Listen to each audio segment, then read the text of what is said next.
It is In the Garden with Master Gardener Carol Ann Baldwin. She'll talk to you about your garden, your flowers, your flower beds, your grass, your trees, your bushes, anything that is plant-based and grows, she'll help you with. Carol Ann, good morning. Good morning. Good morning. Wait, we're a little slow getting on. we were having a good conversation, Yes, and talking about the guy that did a video out of Lakeland. Yeah, forgot we weren't on the air yet. Yeah, he showed a 5-year transformation. He's videoed it for 5 years. Right. Taking a lemon seed. Right, and starting it. And now this year he's got 35 lemons on his lemon tree. Yeah. Took him 5 years. Took him 5 years, yeah. And his may have even gone maybe a little more quickly than somebody else, because like you said, where he resides is sort of in citrus area. Right. And so, and if he was really making this a project, he was journaling He all of journaled this. the whole thing. So it was, I'm fertilizing this time, this many weeks apart, where most of us would go, oh, wow, when's the last time I fertilized that? Well, he was what he showed is he showed the tree at 5 years old, and it's about 3.5 foot and a little bushy, kept it, yeah. And he says, and this is true. He says a tree of this maturity, if you bought it from a nursery, could run you in the hundreds of dollars. And it would, if it was, a 5-year, a fruit bearing age, 3 feet tall, anywhere between. His like 3.5, 4. Yeah, his like 3.5, 4 foot tall, and it's fruit bearing already. Right. And he was like, "Here's how you save," and he was right. The only thing is, I don't know. But that's over a 5-year period. What do you save? $20 a year. Right. It's over a 5-year period that you really cared for it and babied it. And I mean, it was a project. Right. It's well worth doing if you're a gardener. But the problem with that is all citrus trees that are sold in the state of Florida, I'm not sure other states, are all treated with a systemic insecticide because of the citrus psyllid. Right. They're all grown in greenhouse because of the citrus psyllid. They're trying to develop new varieties that are resistant to the greening of caused by the citrus psyllid. So his great lemon tree, he could lose that in a matter of one season. Yeah. If that psyllid, gets, all that's down the drain. If he's not treating on that, but anything, when you buy something in the stores, you cannot sell citrus trees. Like he couldn't go ahead and start 3 or 4 dozen of them and get them and just sell without having that certification that they've been treated. Yeah, but it was, That's a lot of fun to try. And I was relating that, in high school I had a citrus tree in New Jersey in a pot in my bedroom. But that's because you like the smell of citrus blossoms. Yeah, and mine didn't blossom yet. It was just that, but the leaves smelled like it. You know, if I trimmed it up a little bit, they'd go in the sock drawer. Instead of the half a bar of soap. Out of the half a bar of what? Yeah, you put the bar of smelly good soap in your sock drawer. So how about just wash your socks? Well, I do that too, but it just makes sure that the drawers or the piece of candy. Or you could do like I do, which drives my wife nuts. I'll buy a 4-pack of socks, put them in my golf bag, and then when I need new socks, and then when those 4 are gone, I just buy 4 new pair of socks. Because I wear socks in my golf shoes. That's pretty much it. Yeah, so wintertime maybe. I may wear socks outside of my golf shoes 4 or 5 times a year. Yeah, but But that's just me. Yep. It's just me. But that's all right. But no, it's it's one of those. It's a fun thing to try to do. Just like some of these other, you see the gardening hacks on Facebook and things like that, and it's like taking that ear of corn and putting it in a window box is a waste of time, because unless that ear of corn was ripe to the maturity that it has dried that kernel, more than likely that's not germinating for you. It's going to rot underneath there. Who would plant a half a banana? Go buy a banana tree. It's it costs you $10 and you'll have a lot of banana trees. Yeah. Because they pup out. So it's some of those a slice of, or what was it? I've seen almost like a whole tomato put in one pot. Okay, then you have to sift out those seeds when actually you should take, say you want to do your heirloom tomatoes. You've grown some heirlooms because those are the ones that'll come true to seed with tomatoes. Hybrids on vegetables and things like that do not come true to seed. So you may not get your disease resistance, your seed sweetness or meatiness and things like that out of your tomato.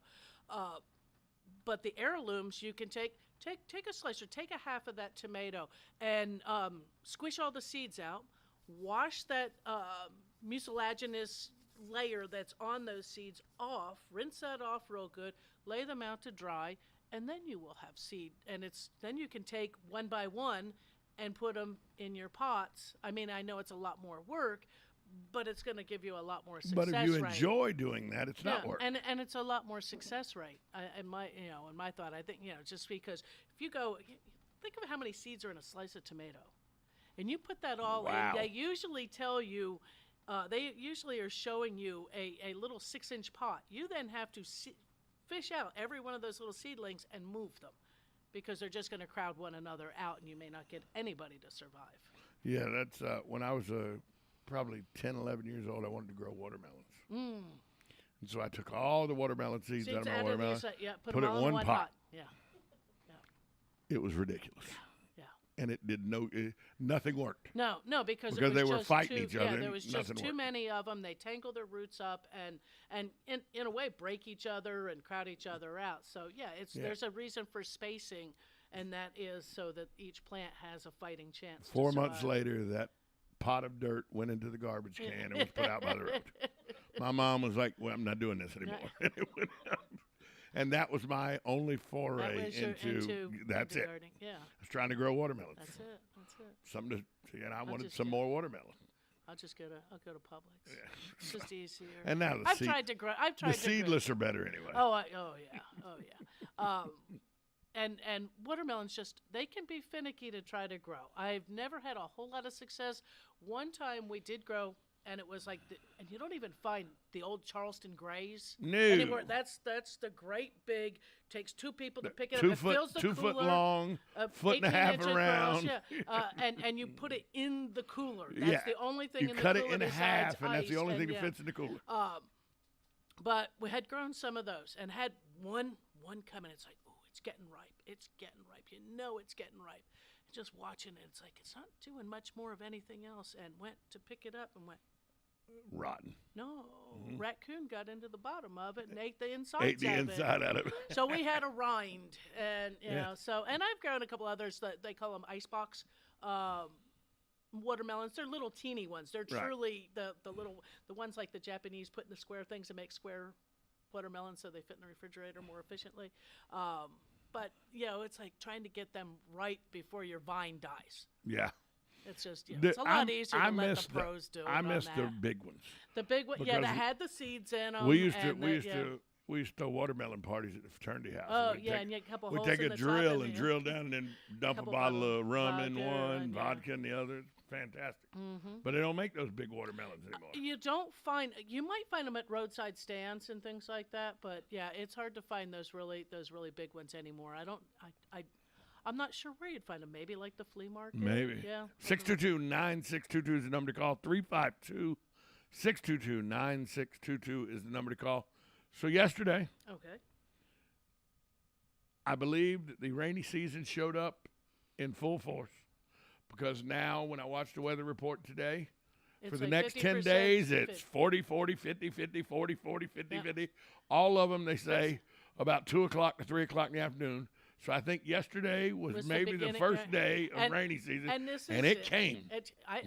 But you know what's funny? It was like, okay, it's thunder and thunder and thunder, and there were severe thunderstorm warnings over into Inverness, over to the east part of the county, and it's thunder, and it's like, well, now I can't get in my pool.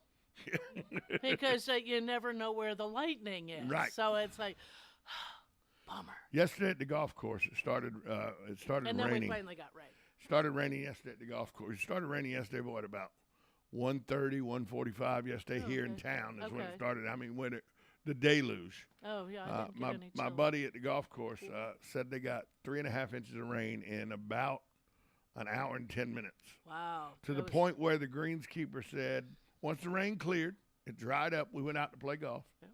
And the greenskeeper called the guy, the assistant manager, and said, if it starts raining again, you got to close the course. It's too wet. Too much, yeah. Right. It won't. And we got 9 holes in.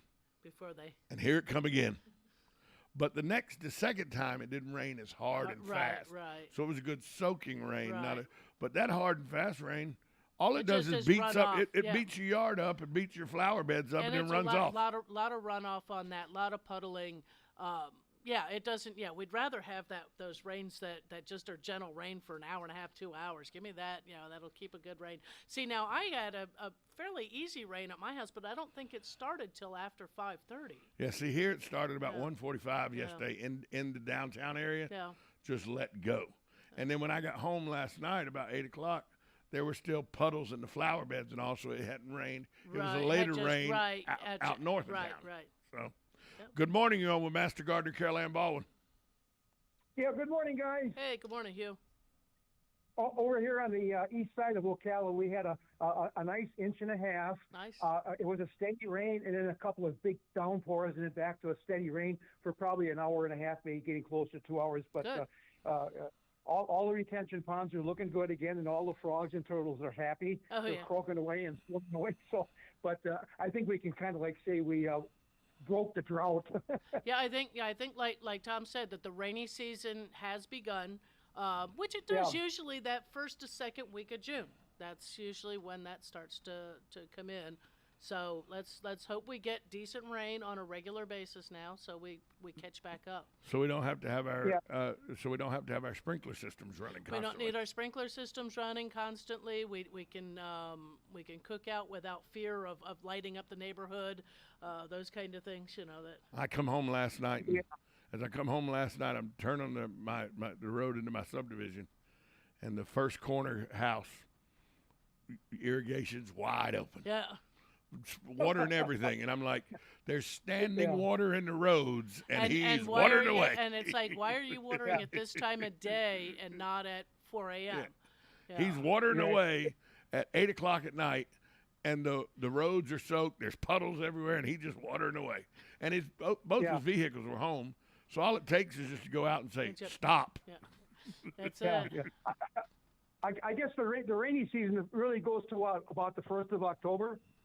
Sometimes September, October, depending on what the tropical season works. It's all with. about the sea breeze. Yeah, it's all about the sea breezes and the way the tropics work as well. But yes, usually we get that, we get 365, 68 inches of rain every year, and it comes between June and September. Right. Yeah, if we would just spread it out a little further, would be a little nice. Do they have at the airport an average rainfall amount for a year in Ocala? Oh yeah, I'm sure we could look that we up. Could probably find, the official gauge is here at the airport. Right. So it's got to be around 25, 30 inches, you'd think, right? No, here here it's more than that. It's probably like 300 and something inches of rain a year. Yeah, we get. I mean, maybe on a month if you go in a month, during the rainy season. We may have to play with that and see whether or not we can find anything. Of course, Tom's googling. Wait, we're breaking out the phones, breaking out the computers. 52. The average. 52 inches of rain average over per year. We average 112 days of precipitation at 52 inches. So we average about a half an inch a day. That's what it's in our rainy season, and we have sun 233 days. Now, we're at 52 inches. The United States average is 38 inches. Right. So we're well over the average. Right. But we have 0 inches of snowfall on average. Right. The national average is 27 inches. so they have us, But how many inches of rain did that make? 27 takes a foot. Yeah. So 27 inches. It's a foot for every inch of snow. Right, it's a foot of rain. Yeah. Well, we get a lot of snow down here if we get cold enough. Huh? We have our rainy is 112 days. The average is 106. Right. We're sunny for 233 days average, and that is we're the sunshine state. But the But thing we're is, not we're even partly near cloudy. Arizona. We are actually have more partly cloudy days than sunny days. and so it's Arizona kinda weird. So we're Arizona misnomer. averages 304 Right. sunny days a year. Right. Wow. Yeah. And that's what they call that the dry heat down there, a comfortable heat, Yeah. no humidity. Yeah, Let me tell I you was something. down there. My daughter Hot's lives hot. down there, and I went to visit one time in August. And let me tell you, your life was threatening when just going out of the house, getting in your car. 95 degrees in Florida is less hot than 115 degrees in the desert. I don't care whether it's a dry heat or not. Yeah, but don't forget though, you won't be sweating too much. No, but that's the it bad thing. evaporates. It Yeah. evaporates so quickly to Right. keep you cool. But Right. you might sweat, but it's coming off. It's It absorbing. evaporates. Yeah. Thanks for the call, Hugh. Right. Okay, take care, guys. Yeah.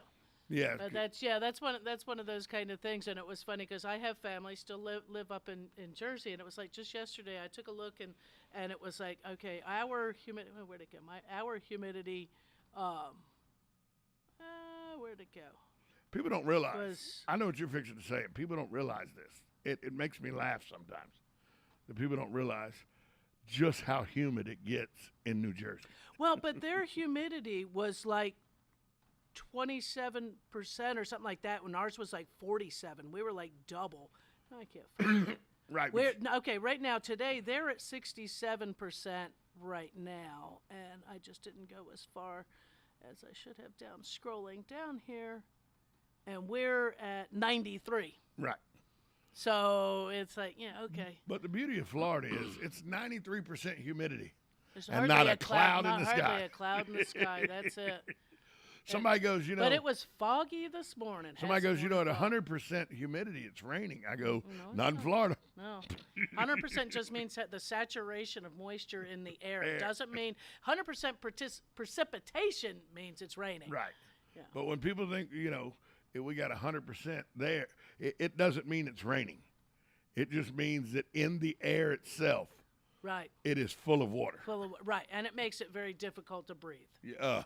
Yeah. It's like like an elephant sitting on Yeah, your chest. Yeah.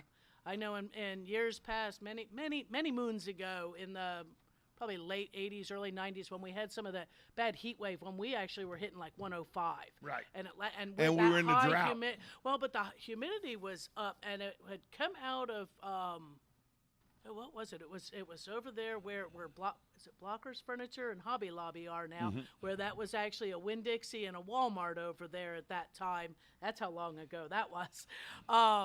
Stepped out of there, and the air hit you so out of the store because it was so cold in there, or it felt like it was. When you stepped out, it just took your breath away. Right. You Yeah. actually Like hit you and stepped went, into a cold pool, yeah, except it you was, had it was walked the out. Right. opposite way. Well, when you stepped outside, it was like, Right. and took it right out of you, and it was like, wow, that's You know the beauty of today, though? what's Is I did wake up today. yes. Even with the humidity way it was, fog. Oh thick. yeah, the fog was something this morning. You know it wasn't something this morning? What's that? I can breathe. Ah, I don't have issues created by pollen. Because the heavy downpour yesterday washed washed it away. And a lot of the pollen, I think, is probably down right now. Let me see if we. It wasn't yesterday. The pollen count was high yesterday. Was it high yesterday? But now it's low. And it you know what the pollen count's Yeah. from. It's not from according If to they're going moderate today. right. But it was high yesterday. Yeah. But it's mostly lawn and stuff like The that. grasses, Right. yeah.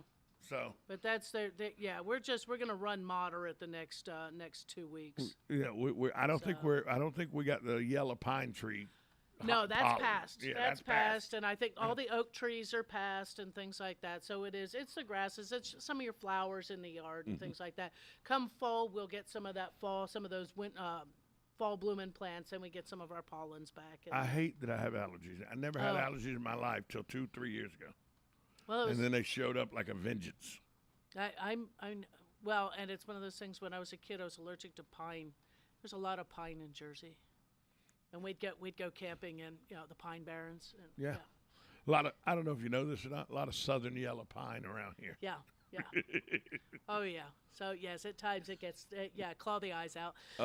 It's Fun times with But yesterday was a lot harder yesterday morning to breathe for me than it was this today. morning. And it is, and I don't know whether or not it was just, that the morning, the high, I mean, we had that fog this morning. We haven't had fog in a while, so the temperatures had dropped overnight a little lower than what we usually had. We had the rain, a lot of us a little later in the day, so it didn't all just evaporate out. It actually absorbed, and so we had us a good. It definitely fog cooled day. everything up, and people go, what causes all the sea breezes are doing is trying to cool the heat off.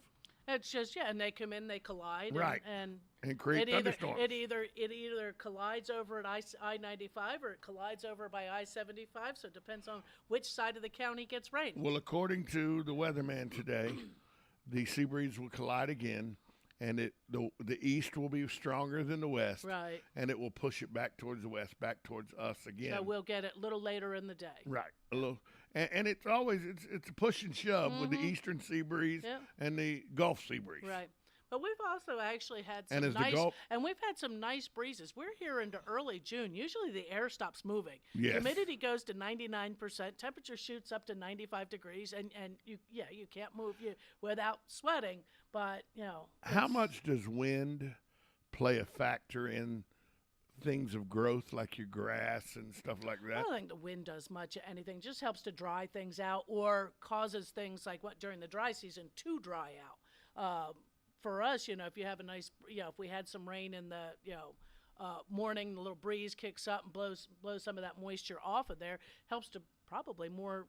Well, one, it could either spread fungal spores, or it may even just, help the plants to dry off a little more quickly. So they don't get the fungus spores. So they don't get the fungus spores, Fungal spores. That just sounds like. Doesn't even sound good. No, it doesn't. Doesn't even sounds like you good. might need some powder or something for that. Yeah. Fungal spores. But that's how plant diseases are spread, is either by rain droplet, where it splashes the ground. That's why keeping, when we have a problem, say with rose bushes and things like that, they get black spot, is to clean up those leaves. Your hibiscus like to get leaf spots and things. Clean up those fallen leaves or those bad leaves, and you can limit how much you may need to spray or treat for them. Is to keep that, it's landscape hygiene. Is keep that so that you don't get fungal spores. Well, speaking of landscape hygiene, when we come back from the break, I had a question that somebody wanted to ask about plant hygiene, basically. Okay. And it specifically is about mulch. Oh, okay. And what it does, and is it help plant hygiene or not help plant hygiene? Gotcha. We'll ask that question next with Carol Ann Baldwin. You can also ask a question. Call 352-622-9622. It is In the Garden with Master Gardener Carol Ann Baldwin. You're listening to 1370 AM, 96.3 FM. This is WOCA, The Source.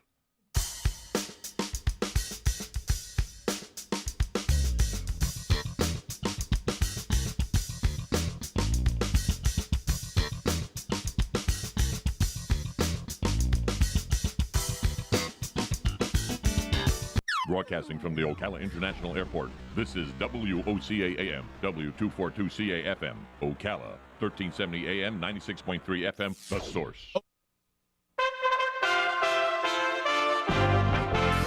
USA Radio News with Lance Pry. The United States warned North Korea of a strong punishment if it conducts a nuclear test.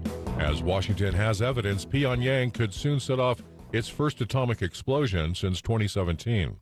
Quote, there would be a swift and forceful response to such a test, end quote, and said by Deputy Secretary of State Wendy Sherman in Seoul, South Korea, in a Tuesday meeting with her South Korean counterpart. United Kingdom's Prime Minister Boris Johnson defeated a no-confidence vote by members of his party. The wave of recent criticism was not enough to take down England's leader. The final tally was 211 votes to 148 votes in a secret ballot on Monday. That 359 ballots were cast, no spoiled ballots.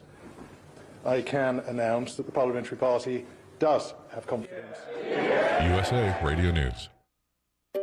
Finding great candidates to hire can be like, well, Trying to find a needle in a haystack? Sure, you can post your job to some job board, but then all you can do is hope the right person comes along, which is why you should try ZipRecruiter for free at ZipRecruiter.com/free. ZipRecruiter doesn't depend on candidates finding you. Its powerful technology identifies people with the right experience and actively invites them to apply to your job. You get qualified candidates fast. So while other companies might deliver a lot of hay, ZipRecruiter finds you what you're looking for. The needle in the haystack. 4 out of 5 employers who post a job on ZipRecruiter get a quality candidate through the site within the first day. ZipRecruiter, the smartest way to hire. And right now, you can try ZipRecruiter for free. That's right, free. Just go to this exclusive web address, ZipRecruiter.com/free. That's ZipRecruiter.com/free. ZipRecruiter.com/free. Hey folks, you've still got time to get in on the fabulous super values during the 70th anniversary sale at Baldwin's Camellia Gardens and Nursery in Ocala. How about some BOGOs, some real bona fide BOGOs? Now take a listen.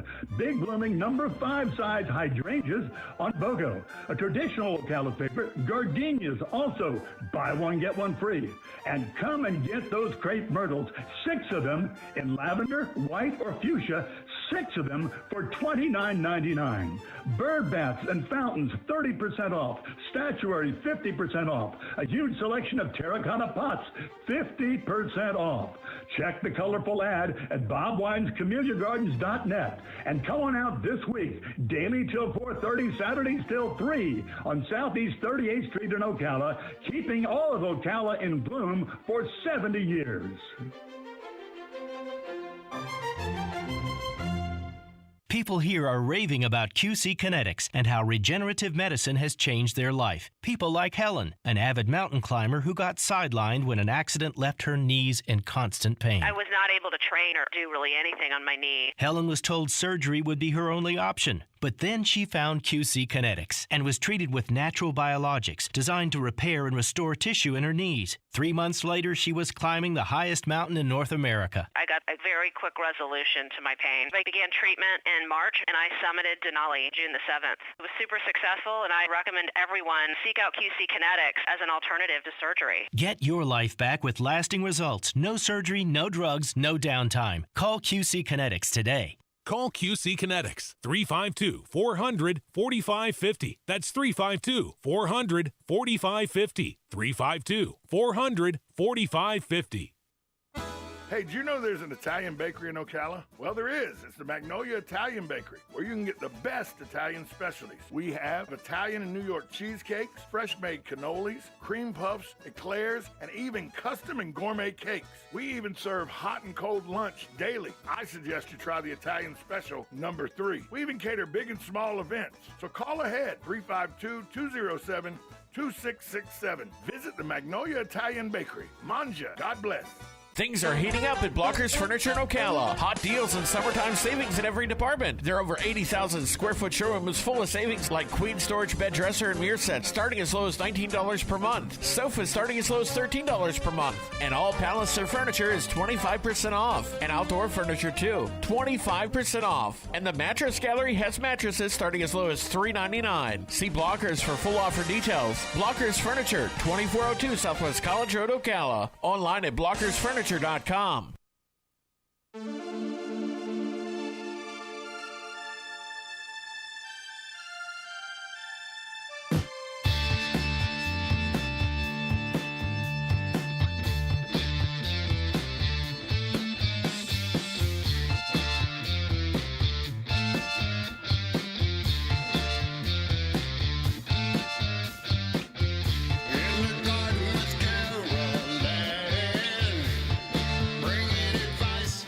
That's right. It's In the Garden with Master Gardener Carol Ann Baldwin, bringing advice to you. Before we went to break, I said I'd got a question that I was going to ask about, maintenance of your garden and everything, and it concerns mulch. Right.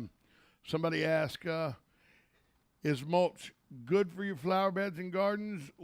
What does it do? And are there different types of mulch that are better or for certain situations than other situations? There are several different mulches out there, and they do all have their purpose of retaining moisture and keeping weeds at bay. They're not going to totally eliminate weeds. I think last week I made mention of some pictures I had posted that, that they had it all piled up in there. And, it actually killed the bushes. It actually killed the bushes. And also of refreshing that mulch like annually, not just dumping another couple bags on top, but raking some of the old out, because that'll help to remove the weed seeds that blew in and from the lawnmowers and the rest of that over the course of the year before.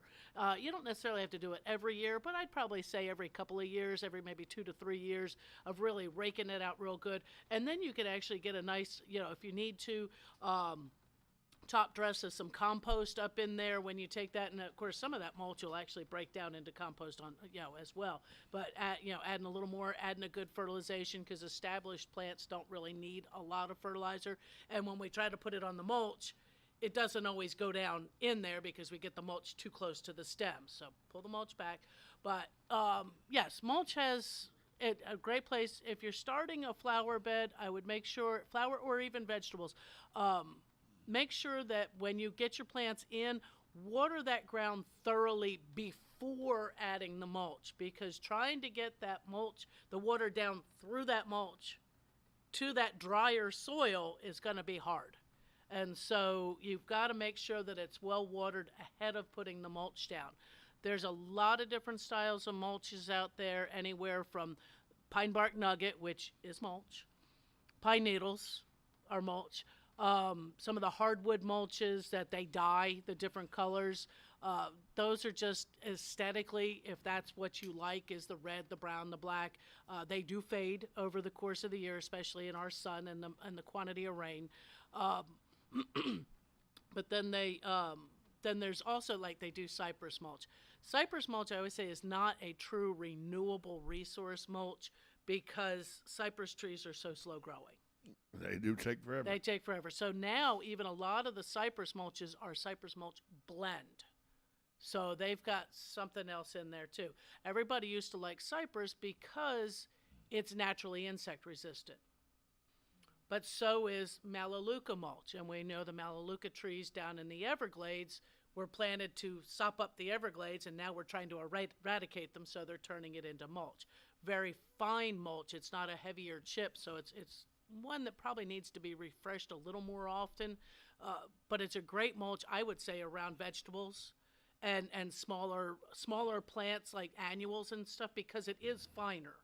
It'll give that, it'll help retain the moisture and to help block the weeds, but it's not bulky over top of the plants. You've got some other ones that are out there. I know one of the name brand ones was actually doing, and I don't know where to find it. Hopefully they're still manufacturing it, because I was able to sell that one because it was a eucalyptus and citrus. Where that smells good. Yeah, and again, naturally insect repellent or resistant because of the eucalyptus in there. And if you can find that one, again, those were farmed trees that they were purposefully grown for mulch. Our pine barks and that are a product of the timber and pulp mill industry, so they are farmed also. So a lot of it, but cypress isn't really so much, I don't think, farmed for it. So I would probably stay personally away from it. There are some of them that are impregnated with an herbicide. I wouldn't use those in something that I would be trying to plant seed, because your seed's not going to grow if you do that, or if you had pets. I'd be, especially ones that like to chew on them. There was one out a few years ago. I don't know if it's gone off the market or not. Our company I work for doesn't sell it anymore. It actually was impregnated with the borate so that it was termite resistant. But again, I wouldn't, I think even on the bag, it told you to wear gloves when using it and to not have, you don't want your pets chewing on that because it had a pesticide impregnated in it. I, when you talk about mulch and its uses, I know in Georgia, a lot of people, and I haven't seen so much here, but in Georgia, a lot of people would have what they called pine tree islands. And they would have 4 or 5 pine trees, and they would cut all the grass out and just lay mulch down and make these like brown islands. Yeah. I mean, but these pine trees were 20, 25 foot tall, 30 foot tall. is that mulching then was just aesthetics. That had It's nothing to do with helping that pine tree. Exactly. And really, if you've got pine trees, why don't you just rake the pine needles back? You know, Well, that's what a lot of people did. Yeah, and that just, it's attractive. Yeah, Right. when you look at that, you still see that a little bit here. I think in front of Forest Lawn on 441, they've got some pines that are done up like that. And but yeah, it's mostly for aesthetics. Same thing around like the big oak trees. It does help, and also keeps them from mowing near them. And I know what a weed eater can do to a tree. Yeah, we learned that. Because I don't have a lemon tree or a grapefruit tree. I have sticks now. Yeah. But that's, that's usually why we do around trees is just for the aesthetics. It does help to hold the weeds down, which keeps the guys away from it with the weed whacker. Does allow you then to have an area that if you were so inclined, you could use your herbicides or weed preventers in those areas as well. For the thing of doing disease issues and that, it does help because you're not having the soil splash back up onto the plant, but you also have to make sure that you would clean up any disease leaves of anything that blew onto that. And you can usually take your blower and gently either blow them out and get those out of there if you need to. Good morning, you're on with Master Gardener Carol Ann Baldwin. Good morning, Carol Ann. Hey, Sonny. I couldn't call earlier when you were talking about the weather. Yeah. But in 1962, my wife and I were newlyweds, and we were living in Arizona until she got homesick. But anyway, we were in Scottsdale when houses were $10,000. Yeah. And we had 10 inches of snow in January.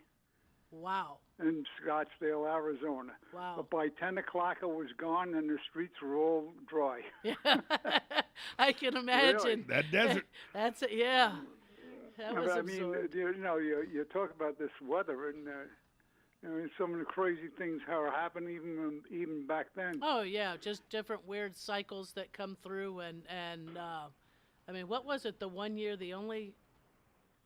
I think every state had snow on the ground a few years ago, and even Florida had in like the Panhandle a dusting of snow. So including Florida and Hawaii, we all had snow on the ground that year. Yeah. Yeah. Well, anyway, it's you were talking about the weather, and I couldn't get on the phone at that time. I'm busy doing my little thing around the kitchen. Stuff in my face, Billy. But anyhow, not sharing. Yeah. I really enjoy your program, and thank you very much for what you do. Thanks for the call, Sonny. Yeah, and that's great. Yeah, all the crazy weather. I mean, it happens. People forget. Cycles, People go, snows in Hawaii.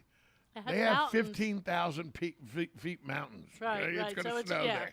Maybe not. Yeah, it doesn't necessarily get all the way down. But, Right. Yeah. But it snows. It can snow in a tropical area if they have a 20,000 foot mountain. And correct weather conditions. But no, back to the mulch. I mean, and even people. There's some people who like to use stone. I'm not a fan of stone only because it can get hot. It's and it makes the ground hot. It can make, especially around your plants. Plants don't like rocks. They're heavy. Yeah. They're heavy on there. And again, but you still also have to keep that well around that plant so that the water gets down through it and that those rocks aren't sitting into the stems and things like that. Aesthetically, they can be pleasing, and especially up against a house, because we don't want to put wood mulch up against our house. Even if you have a block house, if it is stucco and you put mulch up against that stucco, you've just made a pathway for termites to get between your block and that stucco and go up to your wooden roof trusses. Yeah. I don't know of any stone wood trusses. No, I mean that. Yeah, and so we and don't. Your window frames are all wood. Yep. Generally, there's some kind of wood in there, and so you want to keep any wood mulch at least 2 inches away from the foundation of the home.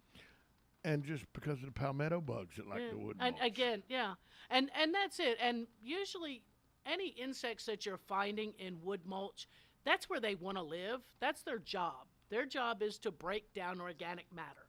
And most of your, the palmetto bug, the Asian cockroach, the Cuban cockroach, they all live in that wood litter. Damp, dark area. Right, yeah, sometimes, and again, watching for carpenter ants in some of those areas as well. So that, again, keeping that pulled back. The only cockroach that wants to live in your house is the German cockroach. The only and one. That's generally, we as human beings import them into our homes on packages. Yeah.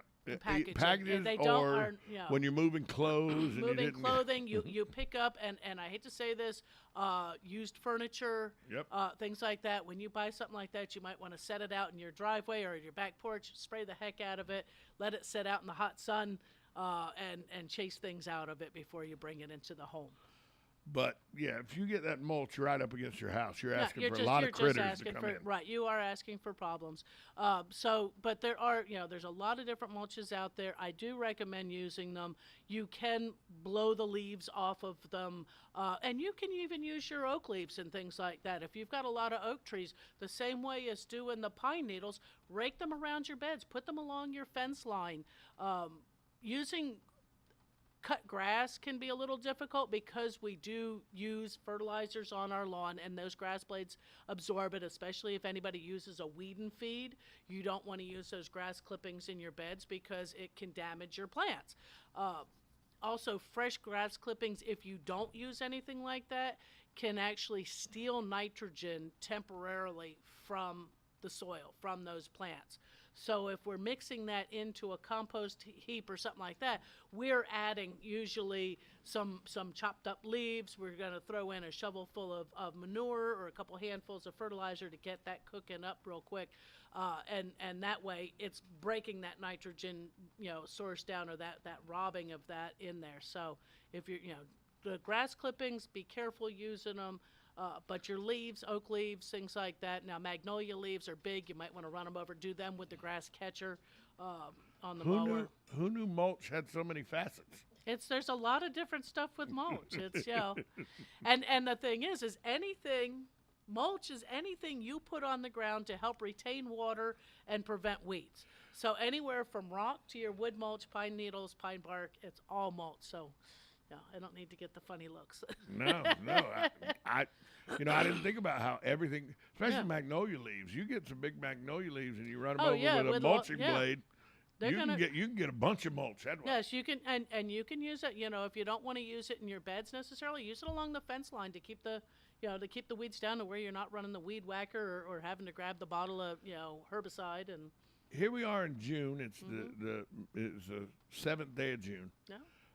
I noticed in my yard, and in a couple of yards around, as the dry season had hit us, that the weeds had taken off in the lawn. Right. And so, you got the weed that you can put on the end of the hose and everything. Is it too late in the season to do that? Yeah, it's too hot. Too hot for that. Too hot for weed and feed. Too hot for whole yard treatments for weeds. You can get the ones, put it in your pump sprayer and go around and spot spray them, but you don't want to treat the whole yard. Over 85 degrees, you can actually do more damage than killing weeds. You can actually burn your lawn. And with the rainy season starting, when you read any of these labels, they're telling you, make sure you've got a 24-hour period without rainfall or irrigation. So you're going to go through and spot spray really early in the morning in order to be able to, take care of those. The sun will help that to absorb and to dry and be effective. And even then you may begin to lose some efficacy out of that. So again, we're here in the beginning of June. This is time to start. You got a garden. We have a garden at home. Yeah. We're getting the green stuff, the summer stuff. But this is a good time if you're going to start preparing your dirt for your fall stuff. With compost and stuff like this, it's a good time to start doing that. As some of those earlier season crops begin to finish out, you can, green beans and things like that, as the rains start coming, they begin to fungus out and things like that, and your tomatoes will they'll slack off, or they're going to just succumb to fungus sometimes, is get those areas cleared out. You can either micro-compost, like Susan does, or even take, if you've got, say, raised beds where you can just block off an area and just mix all that stuff in those areas and let it break down, let it rest, and waiting till usually we start our fall or our second spring planting is usually sometime in mid to the end of August and into early September. So that's when we get our tomato plants back in, maybe again a second batch of summer squash. Lettuce, can you replant lettuce in August? Or is it I would probably wait until September or 1st of October, only because lettuce doesn't like it hot. Okay. It begins to, like you saw in your garden, it gets really tall really quickly, begins to bolt, and it gets bitter. So I would start over again. So it's a springtime and a fall. It's a spring and fall, yes. And you can usually get it. You can probably grow it about all winter long. Mm-hmm. You know, just keep successive plantings, get you an envelope of seed, do a little at a time to where when you get, and yours was trying to grow the butter crunch, which is a loose head lettuce. It doesn't get tight like an iceberg. So when it gets up to where it looks like it's doing, it's like go ahead and harvest it. Have a salad. Make a salad. Have your sandwiches, with your lettuce. Enjoy it. And usually, instead of don't pull it up, cut them off. A lot of times, a lot of your lettuces will come back again. So, but you still would do like successive plantings about every 2 weeks. Good morning. You're on with Carol Ann Baldwin. Hi guys, this is Sonny again. Yeah. You were talking about the mulch before. I have what they call river rock or pebbles around my house, all around the walls. And it's nice. You don't have to worry about trimming, and it doesn't take the paint off. Right. And all I do for it is spray it with bug killer. Right. And actually weed killer to keep the weeds from growing up between the rock. Right.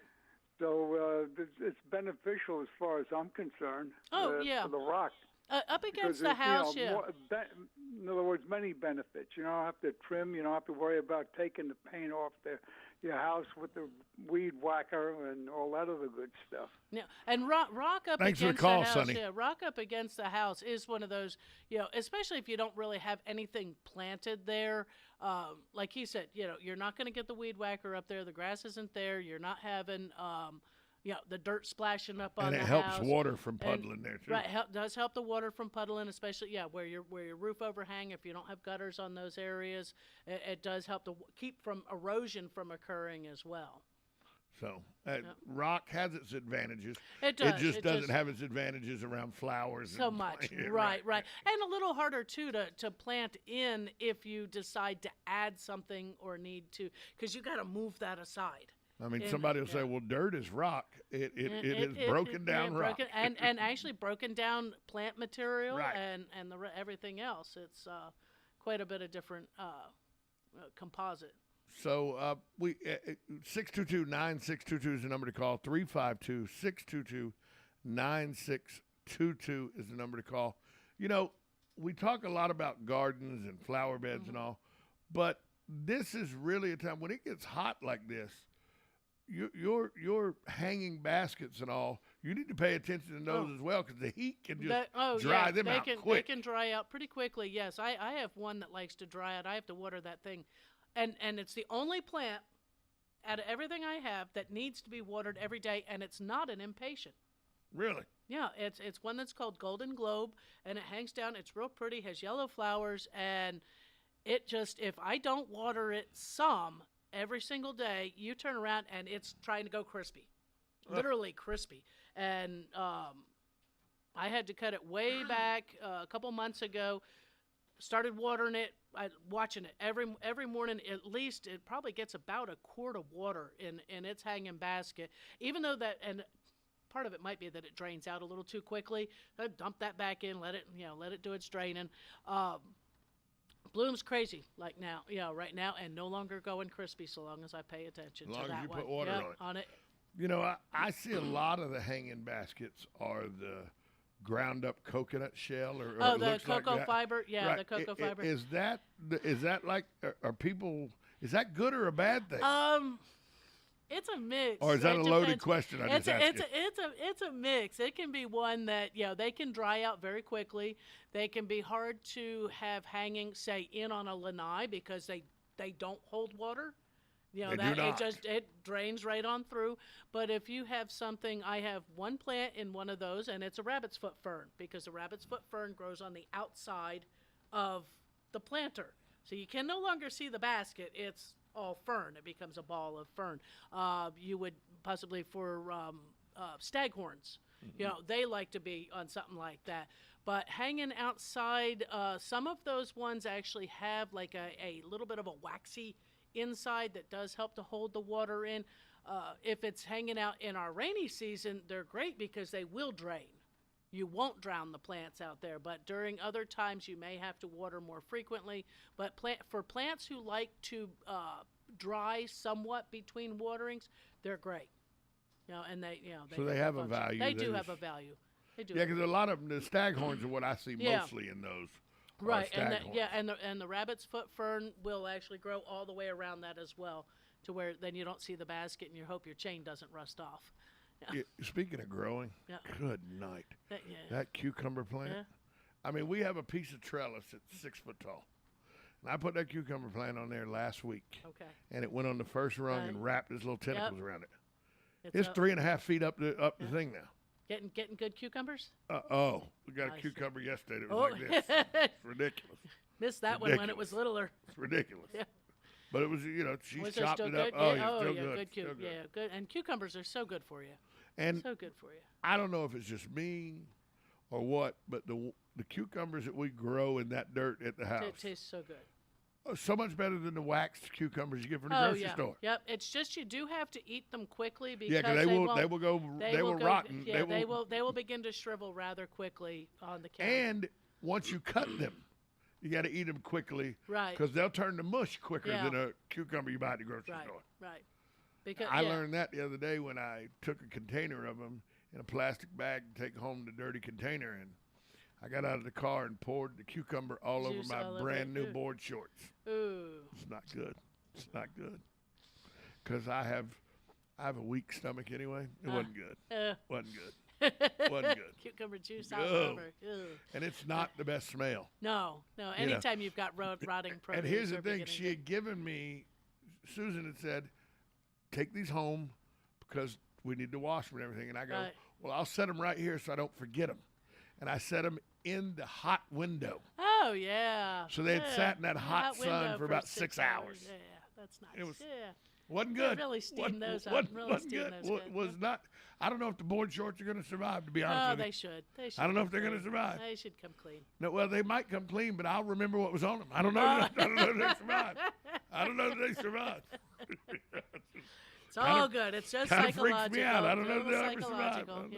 But no, your vegetables, your early crops are probably beginning to finish out on some of that, or they will be by the end of the month. No zucchini and at that point, actually, it's almost too hot to be out there in the garden, and too hot for and too wet. No zucchini yet. Got yellow squash, but no zucchini. My zucchini didn't do anything. Neither this year. My yellow squash didn't. So they're going to come out. I'm going to get that soil a little better amended and go shoot for fall. Where can people find you, Caroline? Look for me today on the In the Garden Facebook group page, and then find me tomorrow at work down there at Lowe's and Lady Lake. So you're not in Lady Lake today? I'm not in Lady Lake today. Yeah. Caroline Baldwin, she's here every week in the garden with Master Gardener Caroline Baldwin, taking your calls. She'll be back next Tuesday. Caroline, talk to you then. Yep. Coming up next, Matt Gibbs from Sunrise Auto Repair with Personal Care with Sunrise Auto. You're listening to Ocala Talks on 1370 AM. 96.3 FM. This is WOCA, The Source.